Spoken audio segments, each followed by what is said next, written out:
Bonjour, Christelle Méral, France Télévisions. Monsieur le Président Biya, le Cameroun a noué un partenariat de défense avec la Russie. Alors, est-ce que la guerre en Ukraine a des conséquences très concrètes pour les Camerounais aujourd'hui? Est-ce que vous condamnez l'intervention russe en Ukraine?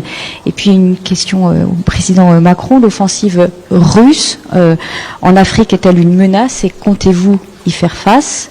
Et puis un volet économique, si vous voulez bien. Sur le plan économique, monsieur le président Biya, les entreprises françaises représentaient 40% de l'économie du Cameroun, voilà une trentaine d'années. Aujourd'hui, seulement 10%. Êtes-vous favorable à ce que la France retrouve une plus large part? Et monsieur le président Macron, comment comptez-vous réveiller les relations économiques entre les deux pays? Merci. Madame, malheureusement, je n'ai pas bien saisi la question. Quelqu'un voudrait-il la répéter à mon intention? En parlant proche du micro. Le Cameroun a donc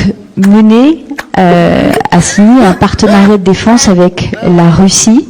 Et nous allons savoir si la guerre en Ukraine, elle a aujourd'hui des conséquences concrètes dans le quotidien des Camerounais, par exemple par rapport au prix des céréales. Et nous allons savoir aussi si vous condamnez l'intervention russe en Ukraine.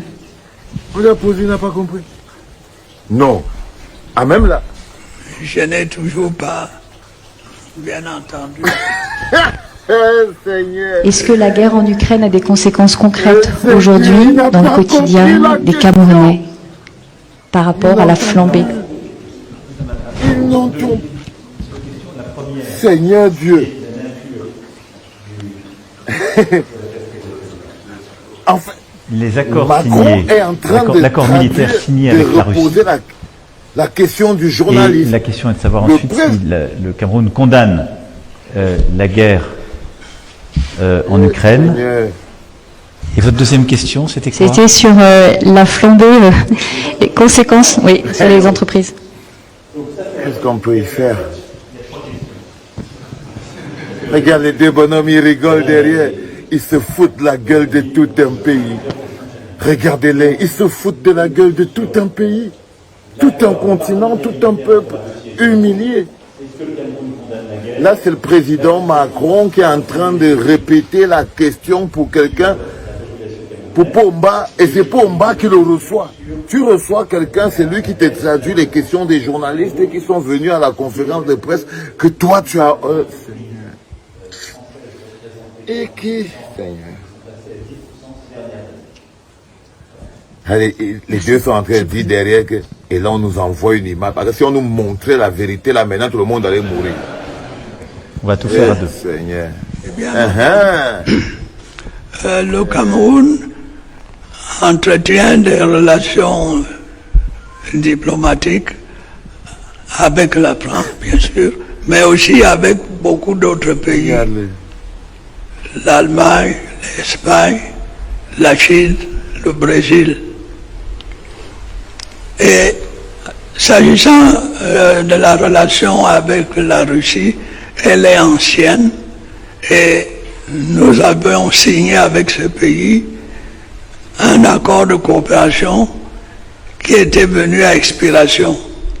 On l'a renouvelé et nous l'avons signé.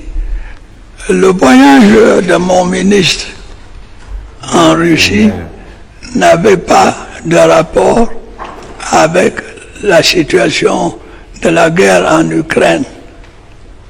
Nous avons l'habitude de signer des accords de ce genre. Et en Afrique, il y a beaucoup de pays qui ont des accords avec la Russie. Donc c'était un acte dans la routine des relations diplomatiques entre nos deux pays. On a pensé que peut-être on allait apporter un concours à la Russie, je crois, qu'elle n'a pas besoin de l'apport du Cameroun. Il s'agissait simplement de renouveler l'accord préexistant. Il mange quelque chose. Tout cela est normal. Dans la bouche, il mange. Les gens sont évidemment préoccupés par la guerre d'Ukraine. La guerre d'Ukraine. Nous n'avons pas abordé ce problème et il n'était pas question pour nous de l'aborder. Donc c'était un acte de pure gestion d'une relation bilatérale. Votre deuxième question, si vous voulez bien me la rappeler.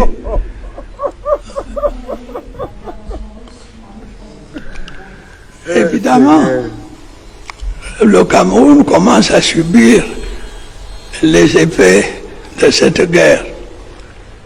Il y a cette inflation galopante qui arrive, il y a les difficultés de transport, il y a l'anxiété des gens. On ne sait pas de quoi demain sera fait.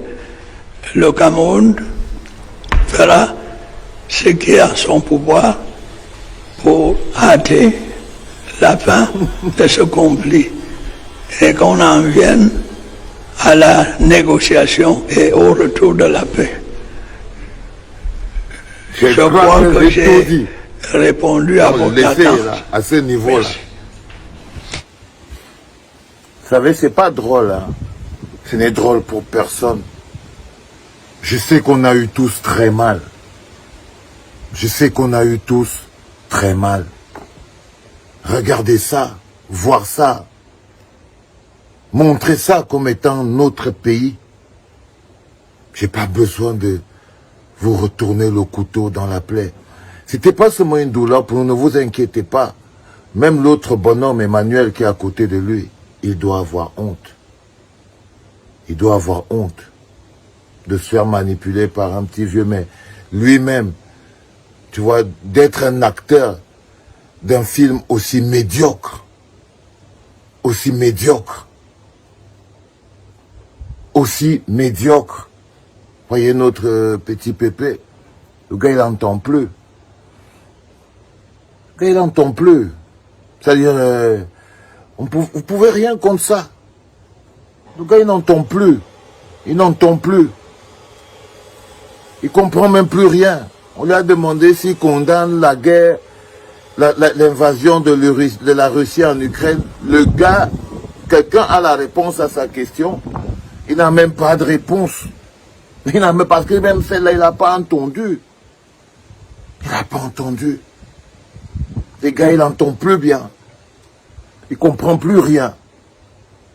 Le cerveau est totalement civette. Tout le monde profite de lui, imaginez-vous. C'est Emmanuel qui lui répète les questions qu'un journaliste a posées. Ils sont placés au même endroit.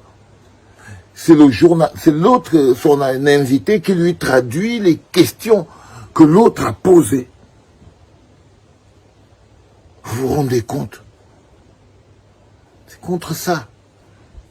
Ce n'est même pas qu'un problème purement camerounais, mais là on est au Cameroun. Comment vous sentez-vous après ça? Vous sentez-vous tellement grand?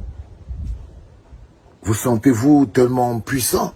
Avez-vous de la force? Le gars n'entend plus rien. Il n'entend plus rien. On doit lui répéter la question. 2, 3 fois, on répète. Il n'entend au milieu du monde. L'autre petit Emmanuel, il est content. Mais il devrait avoir honte. Il devrait avoir honte lui-même dans un monde moderne. Il avait un sénile, il répond aux questions, il lui repose les questions. Le président de notre pays, le Cameroun, notre propre président, regardez vous-même. Je ne sais pas quel mot utiliser, ok?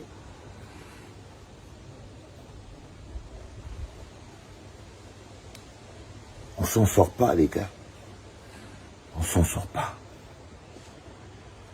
Mais vous savez, le plus intéressant, c'est que je sais que tous ces éléments, quand le changement est inéluctable, même les actes de conservation les plus durs deviennent des actes de changement. Parce que là, il voulait montrer aux gens qu'il est toujours vivant. Et là, tout le monde a bien vu qu'il est plus mort que vivant. L'autre bonhomme, les gens l'ont vu en train de manipuler un petit vieux, sans la moindre dignité. Donc ces deux petits ridicules bonhommes que vous avez vus là, en train de jouer le film macabre de leur sombre vie, c'est tout. Rien d'autre. Quand le changement est inéluctable, cette conférence de presse sera son terminus. Parce que personne dans le monde ne regarde ça avec dignité. Aucune démocratie dans le monde ne regarde ça avec dignité. Aucune fierté dans le monde ne regarde ça avec dignité. Ne vous inquiétez surtout pas. Ils ont montré au monde à quel point c'est la limite. Peuple camerounais, j'ai rien à te dire. C'est la fin.